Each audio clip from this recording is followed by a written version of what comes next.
மல்லி ஏன் விஜய் கிட்ட கெஞ்சணும்? விஜய பொறுத்தவரைக்கும் மல்லிய வந்து ரொம்ப ஏளனமா, கேவலமா தான் பார்த்துட்டு இருக்காங்க. எதுக்காக அப்படி பார்க்குறாங்க அப்படின்னா, வெண்பாவ அவங்க தொலைச்சுட்டாங்க அப்படிங்கிற ஒரே காரணம் தான்.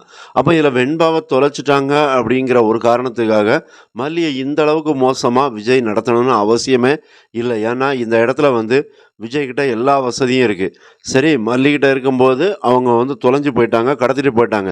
அப்ப அத யார் அப்படின்னு கண்டுபிடிக்கிறது தான் இப்போ விஜயோட முதல் வேலையா இருக்கணும். ஆனா அத விட்டுப்புட்டு, அவங்க என்ன பண்ணுதாங்க, முழுக்க முழுக்க மல்லி மேல தான் ஒரே பழிய போட்டுக்கிட்டு, அவங்கள வந்து கேவலமா பேசிக்கிட்டு, அவங்கள ரொம்ப அலட்சியப்படுத்திக்கிட்டு, விஜய் இந்த மாரி இருக்காங்க. ஆனா மல்லி வந்து அதுக்காக ஓஞ்ச பாடில்ல, அத விஜய விட்ட பாடில்ல.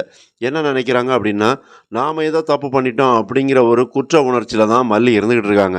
அதனால தான் அவங்க கன்சீவ் ஆன விஷயத்த கூட விஜய் கிட்ட மல்லியால சொல்லாம தவிச்சுக்கிட்டு இருக்காங்க. சொல்ல முடியாம மென்னுகிட்டு இருக்காங்க. அப்ப இந்த விஷயம் வந்து ராஜி, நிஷா எல்லாருக்கும் தெரியுது. அதனால இதன் மூலமா விஜய்க்கும், மல்லிக்கும் இடையில ஒரு பிளவ ஏற்படுத்தலாம். ஒரு பிரிவ உண்டாக்கலாம் அப்படின்னு நெனைக்கிறாங்க. அப்ப அந்த இடத்துல விஜய் என்ன பண்ணுதாரு, மல்லி இந்த மாரி ஒரு சூழ்நிலை, இந்த மாரி ஒரு விஷயம் நடந்திருந்தா, என்கிட்ட தான் முதல்ல சொல்லியிருப்பாங்க அப்படின்னு மல்லி மேல தான் அத வந்து திருப்பி விடுதாங்க. அந்த விஷயத்த பத்தி மல்லிகிட்ட ஒரு வார்த்தை கேட்டிருக்கலாம். "ஏன் மல்லி இந்த மாரி நீ கன்சீவா இருக்கியா?" அப்படின்னு கூட கேட்டிருக்கலாம். இல்ல தனியா கூப்பிட்டு பேசியிருக்கலாம். ஆனா அத வந்து அவருக்கு சட்டையே பண்ணல. அப்ப இப்போ கூட மல்லி வந்து ரொம்ப இறங்கி வந்து விஜய் கிட்ட ஒரு மாரி பேச தான் செய்றாங்க. அதாவது "என்ன மன்னிக்கவே மாட்டீங்களா?" அப்படின்லாம் கெஞ்சி பார்க்குறாங்க.